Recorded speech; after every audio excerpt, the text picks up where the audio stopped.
Okay, so it's my great pleasure to introduce the second speaker of today's meeting, Professor Ngô Bảo Châu from Vietnam Institute for Advanced Study in Mathematics and the University of Chicago. And he will speak on the functional equation satisfied by automorphic L functions. Thank you very much for the invitation to speak at this Pan-Asian algebraic geometry seminar. I apologize that what I talk about is there's very little algebraic geometry involved. I have other projects in algebraic geometry, but none of them are mature enough to speak about. So this project I've been pursuing for quite a while. I think I spoke on these topics on the Franco-Vietnamese joint meeting way couple of 2014. And it's just slowly progressing. It makes some progress, but very slow. But I think it's pretty difficult question. So I mean, I'm not too worried of the slow progress. All right. So my plan for the talk is I'll start with a very classical topics on Riemann zeta functions, functional equation for Riemann zeta functions, and then I will discuss about a generalization for automorphic L functions. So the main theme is this. So since the John Tate thesis in 1950, it had been understood that the theory of Riemann zeta functions is really about harmonic analysis, about Fourier transform on addends. But when the automorphic forms, I mean, it really had been a dream for a very long time how to generalize Tate thesis in general situation. But now, I mean, there should be some kind of Fourier analysis, but no longer in Euclidean space, no longer vector space, in some more complicated space. And then a lot that we're going to explain is how to define this kind of space that you hope to do some kind of Fourier analysis on. And this space you use some kind of algebraic geometry, it's a fairly elementary algebraic geometry to define this space.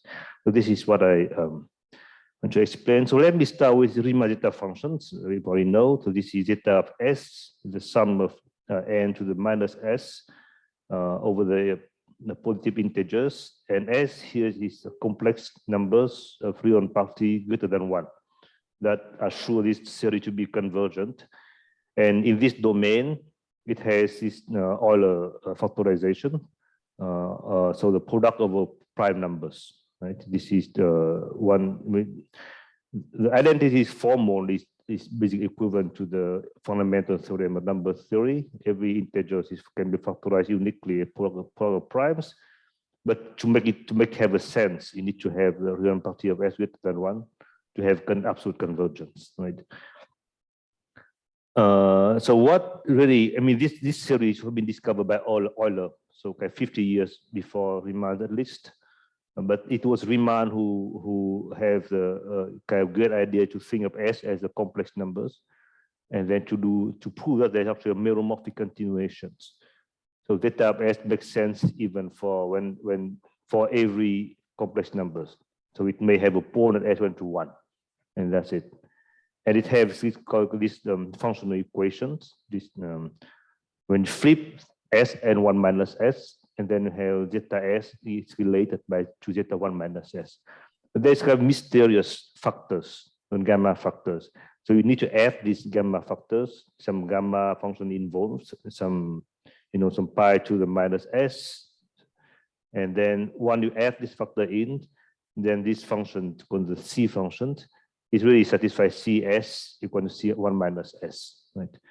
So so the proof in the type of Riemann, and I mean Riemann didn't really write out the proof, although I think he had the proof of this, but it was explained later by Hecker. But it's more involved when it's not clear, why, for example, why these gamma factors need to be added. Right? It just come out from a long calculation with theta functions. And this was John Tate who really explained somehow a complete picture of this, explain why these factors why these factors, gamma factors, is very similar to this factor 1 minus p to the minus s minus 1. This kind of factor at infinities. And so let me explain this kind of thesis. So for that you can explain the local zeta factors. So that 1 to the minus p to the minus s to the minus 1. Of course, you can expand a geometric series from p minus m minus s, and it's not hard to see that this series is an integrons, right? So when you integrate over QP star, so QP star is considered as locally compact groups with high measures, normalized, kind of obvious normalizations, and you integrate the function that is the characteristic function of ZP. So the group is QP star, but you look at the characteristic function of ZP. So this, you see, this is the issue convergence stem from the fact that ZP is compact subset of QP, but ZP intersect with QP star is not compact. Right? You miss the point 0. So the missing point of 0 makes some issues convergence. Right? And then, but when you assume that here the initial real property of S greater than 0, then this series will converge. So this series makes sense, and the answer is exactly the local, the P factors in the Euler product. And here it's very clear that you can do a similar thing at infinity. So you do the similar integral over R star instead of QP star, and you replace the function, characteristic function ZP, by the Gaussian function, right? The Gaussian function, the one that is stable by the Fourier transforms, and then you do this in the same formula integration, then you get these gamma factors. Right? So this is that is very illuminating from the thesis. So that introduced this zeta integrons. So for any local fins, so that can be periodic fins, can be real numbers, can be complex numbers. He look at this. This is actually kind of for the Mellin transforms. So phi is some function on f, on the f, and you restrict phi to f star, and integrate again a character of f star. Chi x is a characters, and the measure is invariant measure in f star. Right? So in the previous example, chi x is absolute value of x to the s. Now you can just take any characters, right? And I'm not going to spend too much time on this, but for every character, you can define the real property of it. Any character makes sense. And if the real property of chi is positive, then this in turn converges. Although when it's not compact support, so you can this is not compact integrons. So for example, when you take chi of x is literally the absolute value of x to the s, then you get back to the integrons in the last page. So this zeta phi chi depend on two parameters, depend on the phi is test functions, and depend on chi, right? So if you for given phi, you get a function of chi, right? And chi, actually the space of one character is complex analytic manifold of one-dimensional. It's a very simple one on the disk, and the function on chi is called the Mellin transform of phi. So this is the called Mellin transforms, and the fact is this is can have meromorphic continuation. But when you fix chi, you see when you fix chi, then this map from phi to zeta phi of chi is a distribution, right? This is a linear form on phi. And when you transform, when you move, when you translate x by the multiplication, then this zeta phi chi transformed by simple formula, like basically by the character chi. And so this is an eigen distribution. Right? This for every chi, this integrons gives eigen distribution, and it is not hard to see that the space of equivalent distribution is one-dimensional. And that is very important fact for any chi, right? So, so again, this is very, it's very simple, but the conceptual fact is very important. When you fix phi, then you get a Meridian transform, the complex analytic function depending on chi. When you fix chi, you get the eigen distribution, right? So that's why this is there is very important thing for us, at least, and another way to look at the functional equation, that is to look at the ratio, right? When you do the when you instead of zeta phi chi, you can look at the denominators in this formula. The zeta phi hat of chi 1, chi minus 1, something. So phi hat is the Fourier transform of phi. So here I ask phi to be a Schwarz function for real numbers as even Schwarz function, and for periodic integer, periodic fins that are just compactly supported smooth function. And the main thing about Schwarz function in this space is stable in the Fourier transforms, right? So instead of doing this integral, you can do it with a Fourier transform instead, right? So when you do the Fourier transforms, you switch the characters. You need to do this chi minus 1 and chi 1 to the absolute values. And it happened that both numerator and denominators belong to the same eigenspace, eigen distribution. And so the ratio is just a number which is independent of the test function. And that's what you call the gamma factors. So the gamma factors is a ratio of the two inverse distribution. So it no longer depends on phi. And this fact is what Tate called the local functional equation. Right? When you change the phi to phi hat, then chi to chi minus 1, and the ratio is something that is gamma type of numbers. And as a function of chi, it is also a complex analytic function. So that is our main focus on these gamma factors. So for example, this is when F on QP, and this is exactly on the numerators, you get the P factors on the Euler product. And when you flip it, you get the 1 minus S, right? So you see when you do the data function, you flip S to 1 minus S, and then locally, that is a 2 factor you get on both sides. And the ratio is this gamma P of S, right? And the fact is that, to define this factor, you look at the one function, one of ZP, but actually it doesn't need it. You can plug in any test function. So this gamma factor is kind of canonical independent of any test functions. And also, because you define Fourier transforms by Fourier transform, or the formula for Fourier transform, you start a test function, you integrate with exponential of 2i pi xy, and this is equivalent to do the multiplicative convolution with that exponential function, right?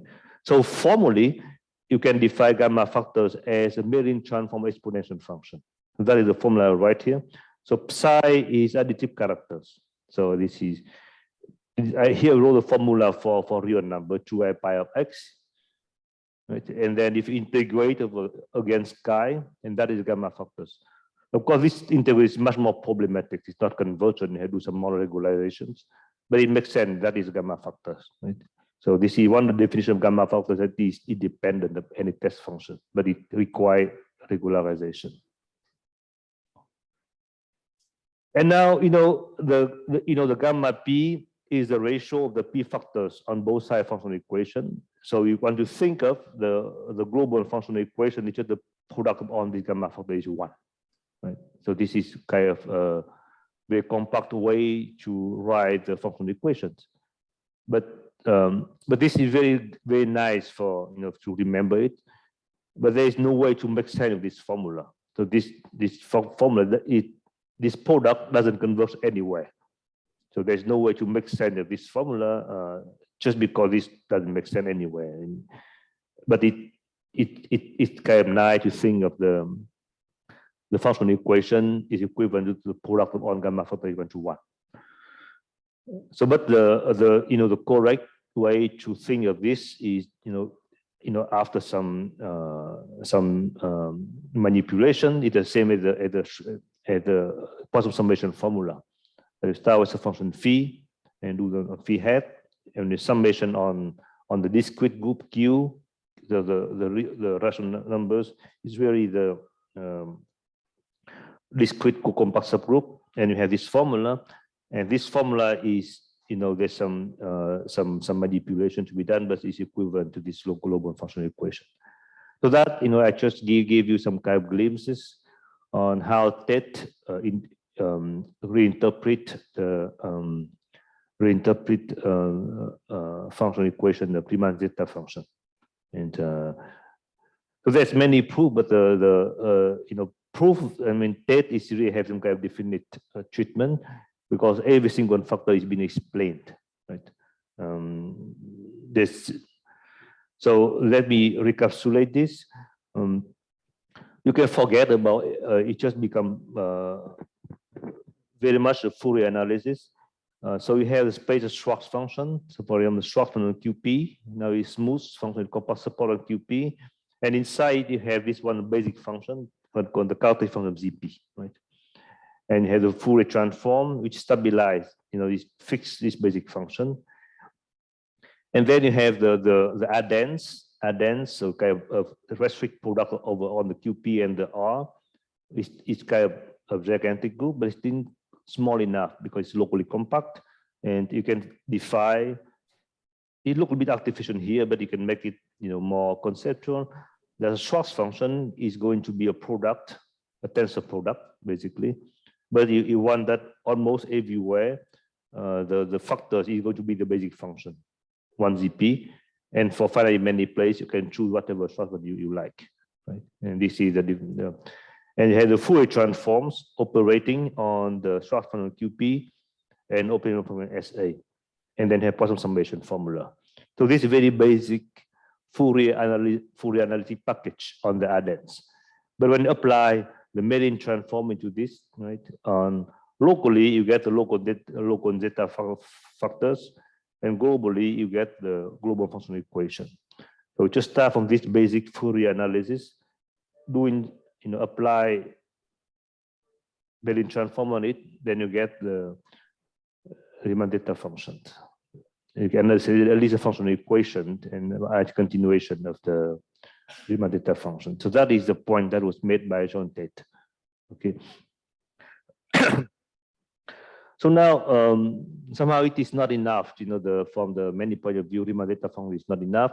It's just to hold, yes.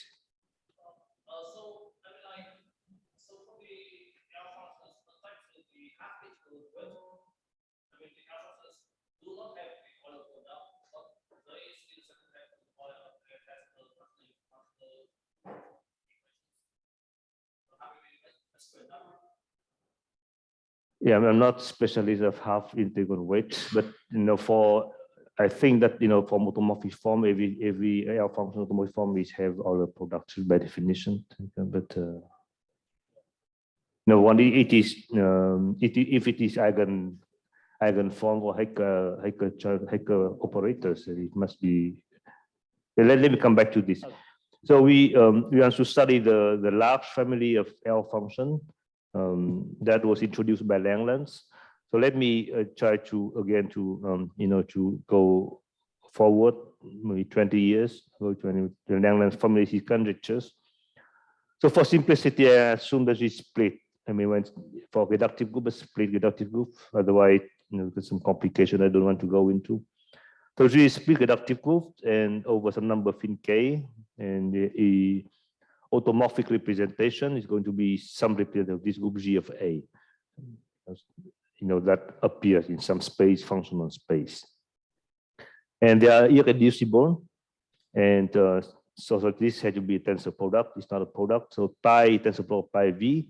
And pi V are irreducible representation of G of KV. And KV can be a p-adic fins or Archimedean fins, right? And because one of the first consequences of being automorphic is that pi V is unramified almost on V. So I'm not going to explain what unramified is, but we can go to this. How do you need this?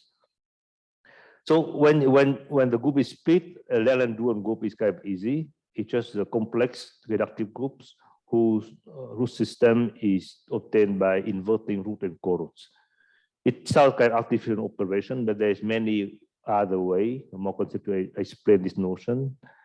But here the main fact is when pi v is unramified, and the unramified representation are just classified by semi-simple conjugacy class of G hat, right? So at least you get almost on places given by some metrics, some conjugacy class of G hat. And but the main question automorphic form is, when you have how this conjugacy class now it depend on the prime number p, and how do they behave? How this conjugacy change with p?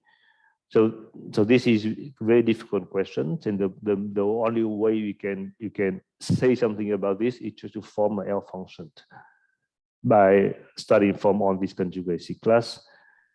And forming L function, you need another ingredient, because you cannot make the complex numbers out of a conjugacy class. You need a representation. You make a matrix, right? So that is why we need to fix Lagrange introduce it. We need to another ingredient. So we need a finite dimensional representation of this dual group, a row from G hat to Gn len, right? And then when pi v is unramified representation, then we then pi v is correspond to some sigma v, some conjugacy class in G hat. And of course, we apply a rho to that conjugacy class and you get a matrix, right? And when you get matrix, you can take the characteristic polynomials. And somehow you want to remember, you do something like this, you want to p minus f into the formula.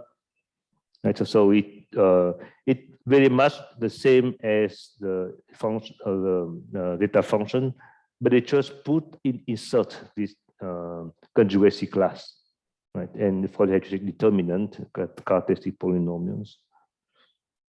So you have these factors almost everywhere, missing Archimedean places and missing the ramified places, and Lagrange conjecture that disregarding the missing place, you just find a number of them, but the infinite product of this unramified place can be continued. First, he proved that this is convergent. Some basic representation theory can prove this infinite product is convergent on some half plane, and the conjecture can be continue. And moreover, there should be a way to define these L factors for Archimedean places as well for all the ramified place, so that all factors are in place. Then you get the same functional equation relating Ls and L1 minus S, and rho had to be switched to rho check, right, to do analyze. So this is Lagrange conjectures on the automorphic. So this may not have been a question, but for me, the L function automorphic form has all production by definition.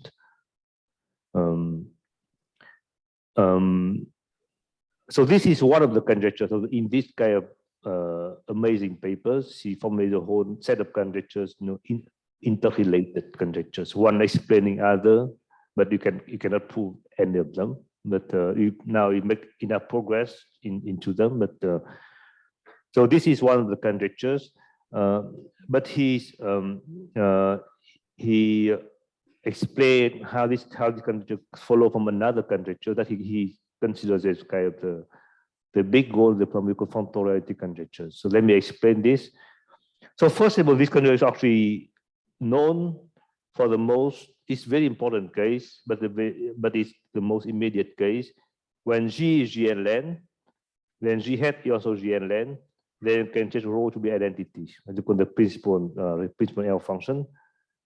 And then in this case, actually the TET strategy should work through, because you can look at the space of matrices. The space of matrices is a vector space. It containing Gn len as open Zariski open subset. And at every place, you can just look at Schwarz function. We have vector space. Schwarz function is again locally compactly supported locally constant functions. And again, on infinity, there's use a short function vector space. And you have this basic function. Basic function is just characteristic function of the integral matrix, right? And this is important identities that when you look at the trace of this basic function on pi v, and then you want to determine to the s. I think I forget the absolute values here. Then you get the principal L factors if pi v is unramified and zero otherwise, right? So this basic function you really detect the unramified representation, and it traces exactly the right factors. So that is why it's important. And also we have the Fourier transforms on this, and again it's kind of convolution. And the kernel is just the exponential of the trace. And you have matrix with the trace into the exponential. So that is for the matrix, and it works perfectly. And so when you, for example, you have these gamma factors. So now it's no longer characters because the group is no longer commutative. You look at representation, these infinite-dimensional representations, but you still have a function that will call the metric coefficient. Right? You have metric coefficient. And the thing is this, you have any irreducible representation, any metric coefficient, when you convolve f with this kn, the exponential of the trace, then you get a multiple of f, right? The gamma n of f. And this is a number which is independent of the metric coefficient. So that means that this kernel acts on representation by a scalar, and the scalar is the gamma factors. So that is what we want to understand. All right. So one of this in place, then they apply the Mellin transforms, then some representation theoretic analysis. Then Woodman-Jacquet was able to complete the whole program for this case. G equal to GNLN, and rho is the identity representation of GNLN, right?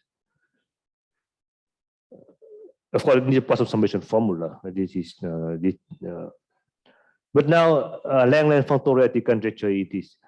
Every time you have a representation rho from G hat to GNLN, then there is a way to map automorphic representation of G to automorphic representation of GNLN, right? So that the expect L function for G is the same as principal L function for GNLN, right? So if you know this, then you can just apply the Woodman-Jacquet case, and you get on the automorphic L function, right? So the conjectures, Langland conjecture automorphic L function follows from functoriality. So that's why I don't think you have to prove functoriality first. But of course, it's maybe a good wish, but it's just as difficult, not more difficult than the automorphic L function. Both are difficult. But somewhat interestingly, it doesn't look obvious at all, but it's almost equivalent, right? The conjectures on meromorphic continuation and functional equation is equivalent to functoriality conjectures. So that is one of the main themes of automorphic theory. If you know some functional equation, then we know that some representation is automorphic. So that can convert theory, right? For example, in the case of modular forms, right? Some function is modular if the L function attached to it have functional equations, right? And these have been generalized mainly first by Weil and then by Piaget-Shapiro and his followers. So Piaget-Shapiro is a big name in this game to prove converge theorem in many cases. So basically, all this kind of both, I mean, it's very complicated, but in both eye views, you can say they are equivalent, right? All right. So now we move forward like a couple 20 or 30 years. In 2000, Bavman Kashdan propose a new program that instead of trying to do functoriality, why don't you just to prove directly functional equation by imitating Jacquet, Tétis, and later Woodman-Jacquet, right? So of course we no longer have matrices. So that is one that the people didn't think about it, because how can there's no matrix? So in the case of GNLN, it was confusing what the matrices are. It looks like Lie algebra, but it is not Lie algebra, because here look at the matrices, contain GLN as an open subset. So Lie algebra doesn't contain the Lie group as an open subset. So it's not a Lie algebra.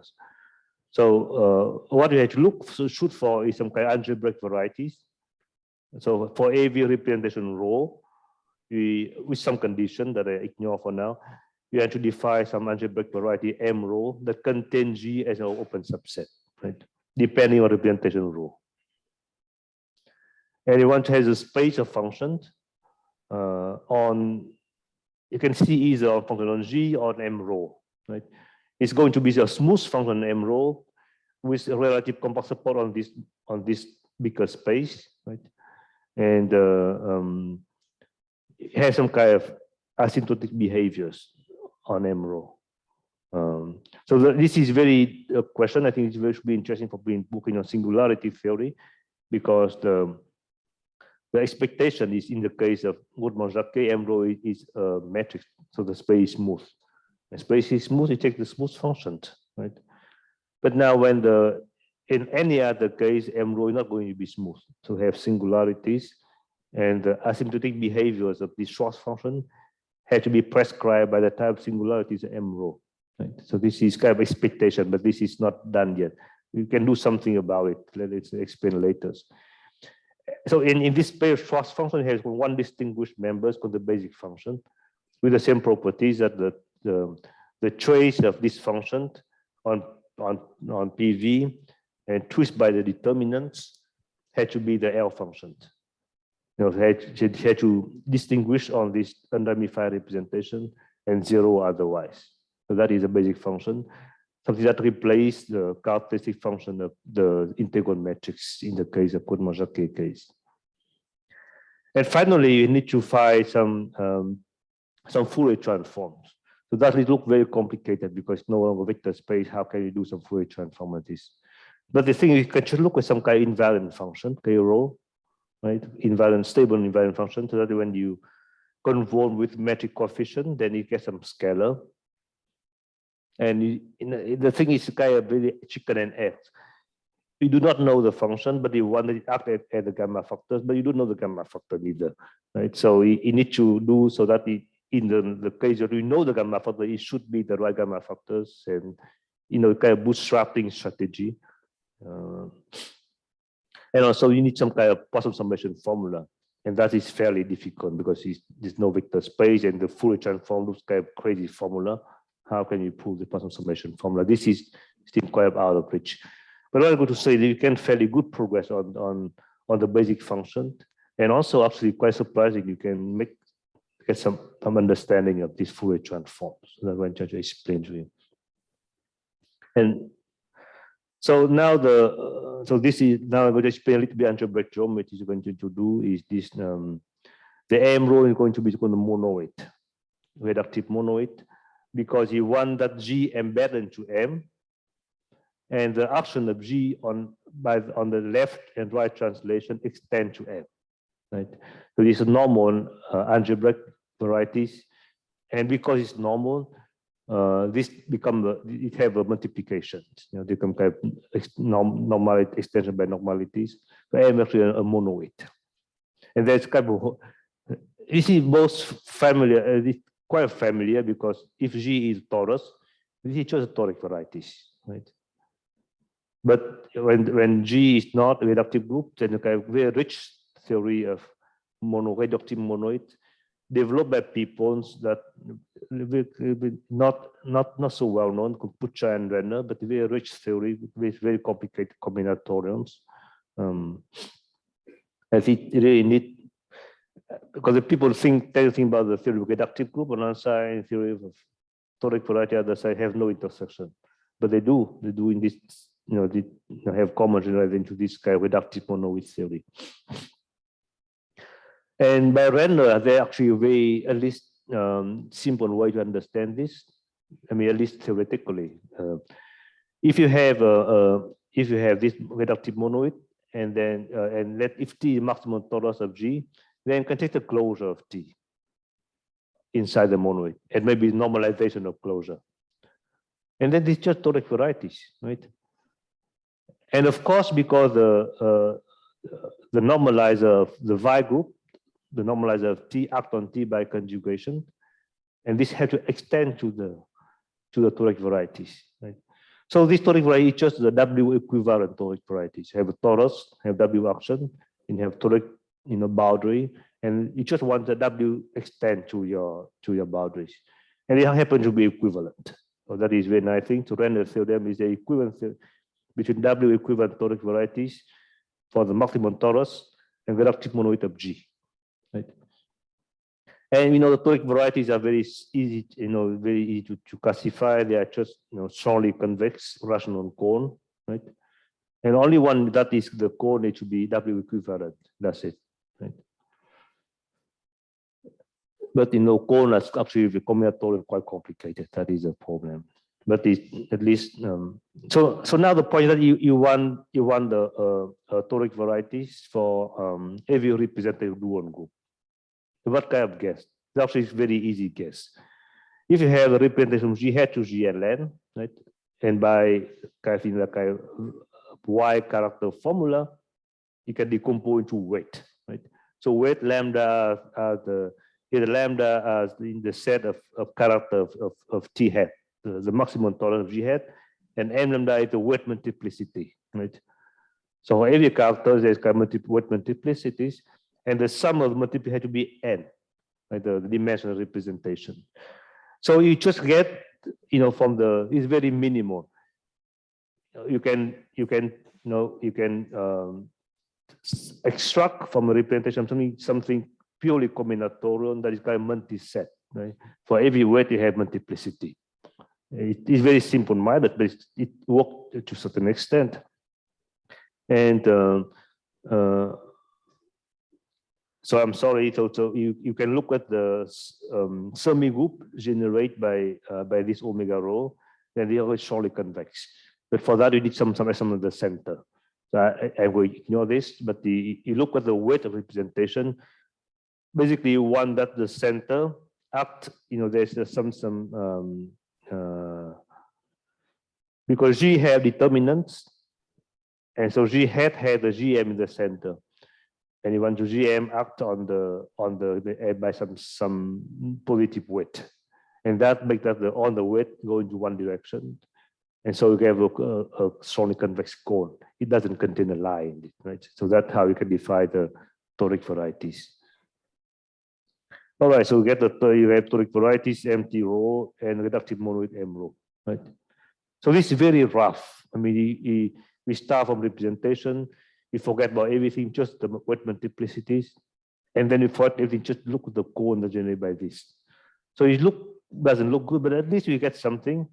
For this kind of interesting enough algebraic varieties, and it's almost always singular.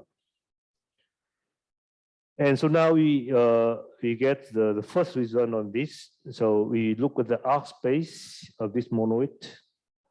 So of course, every algebraic have the arc space. On point of this are the formal series point on the algebraic varieties. And this is infinite dimensional algebraic varieties. You do not know how to define perverse shift and stuff like this but you can define that. You can actually define what the IC function on this. What the IC functions. This makes sense because of the approximation of Greenberg-Kashdan Drinfeld theorem. And the theorem of Boutier, Sakalaridis, and myself say that if rho is irreducible, the important thing, then the IC function of the arc space is exactly the basic functions. So this really kind of miraculous fact that is, you just have, I mean, I think I start this kind of lectures and then again, you prove it together somehow, but the explanation is extremely simple because on one hand, something depends on rho, and we try to define algebraic variety depend only on rho. And the simplest one is the one that I explained to you, and have singularities. And if a singularity, somehow the most obvious thing to do is just the IC function, and so it should match. So that is kind of my very naive expectation, and it works in many cases, irreducible case. And this is one of the hope that you want to define this pair of Schwarz functions. It had to be related on the singularity of this arc space of this monoid, right? because there's the most important member of this space is the IC function. So the whole space had to be something had to do with this arc space of these singular varieties. All right. So now so this is the first result. So this is not new. I mean, proved this like 6 years ago, but now there's something newer, something I've been trying to do for a while, but it's just some kind of small breakthrough recently that I want to talk about. So I want to how to define this kernel of the Fourier transform, right? On the metric that is a psi over the trace. It's kind of obvious thing to do. But how to define this kind of function of this monoid? It's not obvious. And how depend on rho. So now we have to have something more from this multiset. So we have this multiset, right? When you extract from the representation, and then instead of the cone, you need to do something more refined. We have some kind of toric covers, right? You have the on the weight lambda give you a map from the GMN to T. Right? For a weight lambda for the duo and torus, it will become a co-weight. So a map from GM to T. So putting them on together, make the product that give you a map from GMN to T. Right?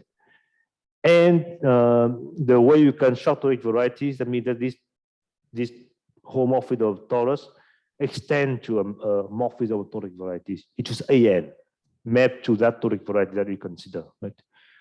So somehow, if you look at S to be the U to be the kernel of rho hat, and the toric varieties can be interpreted in another way as an invariant theoretic quotient of some phi space by some torus, right? So another way you see this, and the intuition is that you're going to define the kernel of the Fourier transform by starting on the exponential function on this vector space, and then do integration along the fibers. And that is how in the torus case in classical number theory for data function for quadratic extension, for example, you can do it by Bayesian functions. And that somehow that I want to do it to generalize these Bayesian functions to general situation.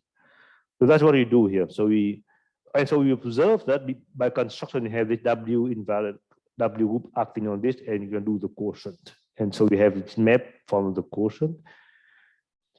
So on this, this function x1 plus xn is defined on the phi space, but because W invariant is defined on the quotient, and you can take the exponential function. So this you get some kind of analytic function on this KV point, and you can just do the integration of all fibers.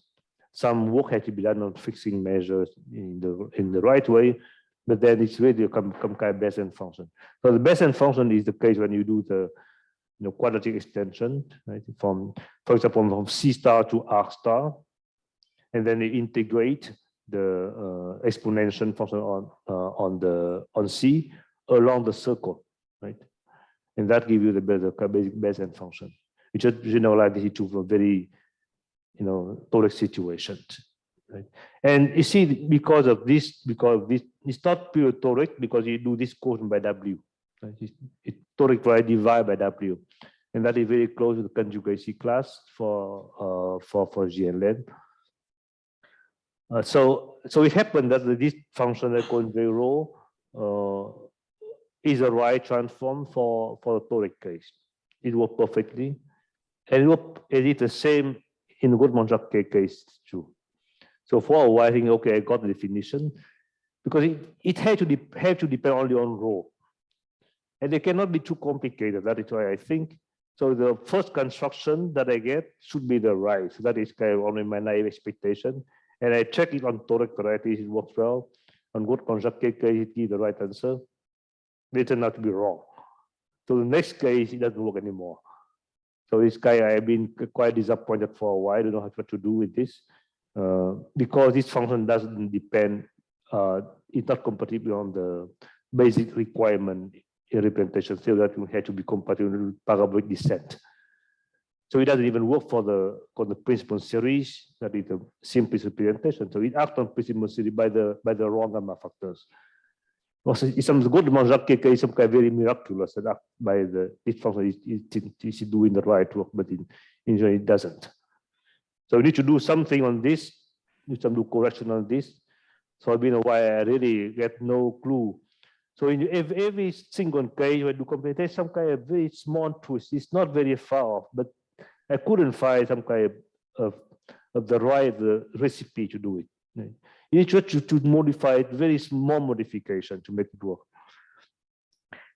And it so happened that the Laforgue gave, in some of his notes, he gave a recipe to do it for GN2. Some very surprising way to do it.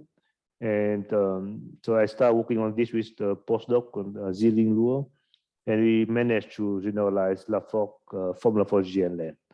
So I'm not going to explain it, but just give you the formula. The formula looks quite amazing. So we need to do some pseudo differential operator. So J rho, right? Now the function depends on some characteristic polynomial, the matrix, right? So A1, AN are characteristic polynomial, coefficient characteristic polynomials.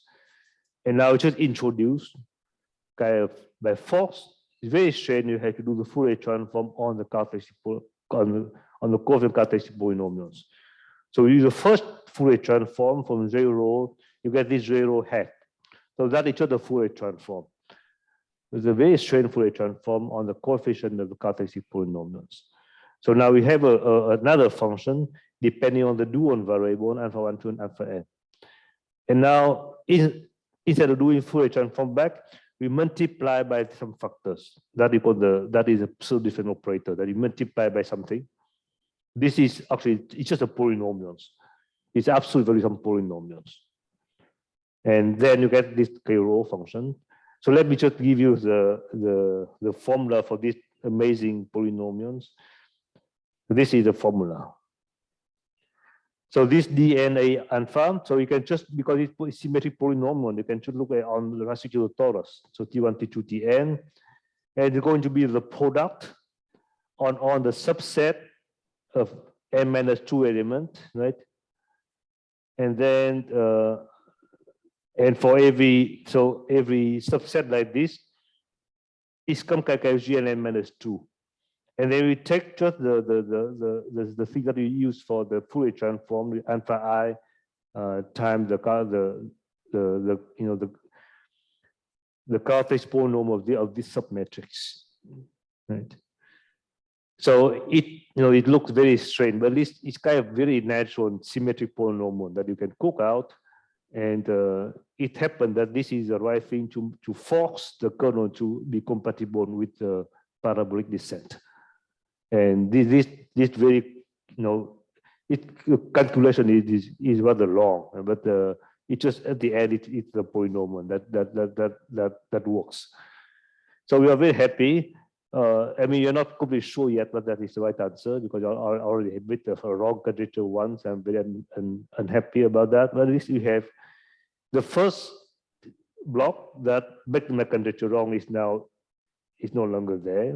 It's compatible with parabolic descent, and also you get another case. So after the Goldman-Jacquet case, there's another small case, the symmetric square for GN2, and a formula also work in that case. And so, I mean, but it's very difficult to say that it's correct or not because the requirement is that it have to act as gamma factors, but you do not know what the gamma factor is. So it's kind of difficult, but at least you have to prove that you have to prove this operator unitary. That is the next thing to be proved. Is I have seen working on this. Okay, that's what I have to say. Thank you. Yeah, thank you very much. So now we have time for questions or comments. Yeah. Is there any?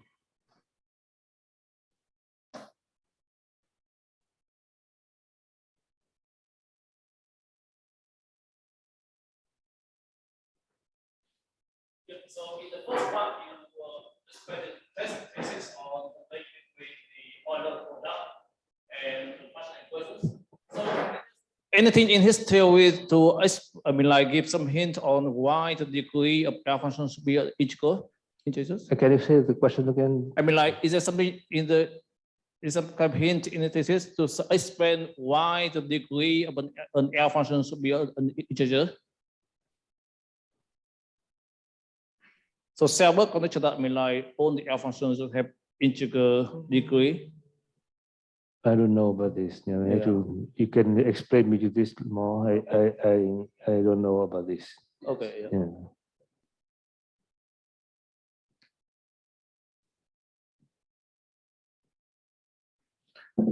So again, I mean, of course, just to add one point, of course,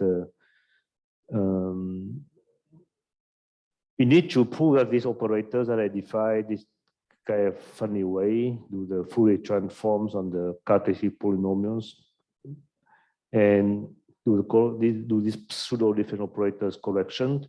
It gives you a unitary operators, right?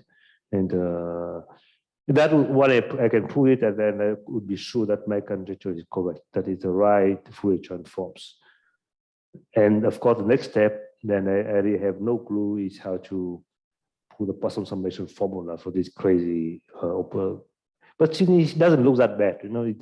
If you expand the whole formula, you probably cannot expand it, but the formula defined is pretty compact. You should do Fourier transform, and you insert some funny some symmetric polynomials.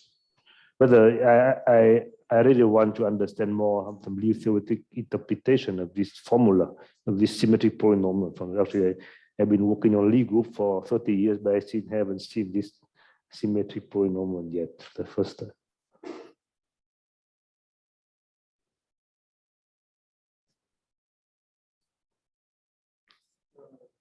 The reductive monoid, so you said that there are kind of classification of them, or? Yes, so there's classification, and it actually is one of the it's a particular pair of spherical varieties. And spherical varieties has been widely classified. It's very complicated, but it's very beautiful theory. So the spherical varieties are some varieties action of some reductive groups, so that the Borel subgroup have open orbit, right? So in this case, the group is G times G. So we act on G by left and right translation, and then the B times B act with the open orbit because of the Bourhat decomposition. So this is the homogeneous space here is G times G acting on G. But then in general, you have action of G on some homogeneous space, some spherical varieties, and that is being classified on those complicated types of Calder cone and so on. And in this case of reductive monoids also have been classified by Render, Pucha, and by Winberg, more in a more specialized thing. But although it is complicated thing. A single reductive group, they associate many monoids, or so yes. Well, I mean the intuition about the monoid is in the monoid it's just some metric, right? So the way you get a monoid is to look at the representation, and maybe you have to add some GM scalar action and take the closure. Right, and the closure is kind of monoid. So you can take one but direct sum of many representations, and that gives a class of monoids called the Winberg monoid. And Winberg monoid is one that you took at it on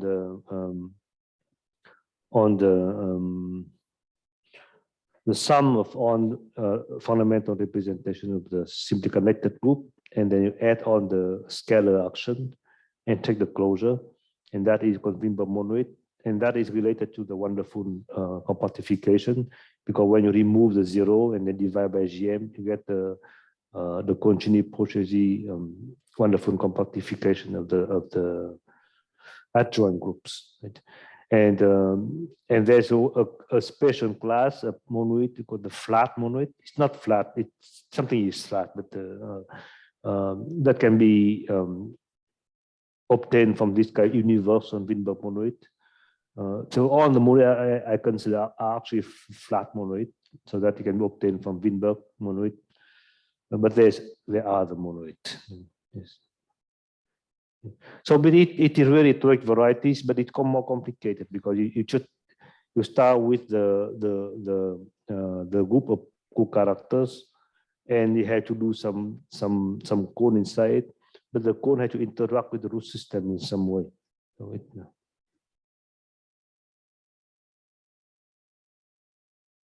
So are there any questions or comments?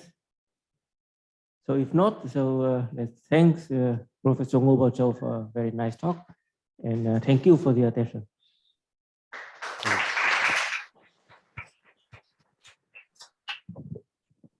Okay, so we finished the meeting today.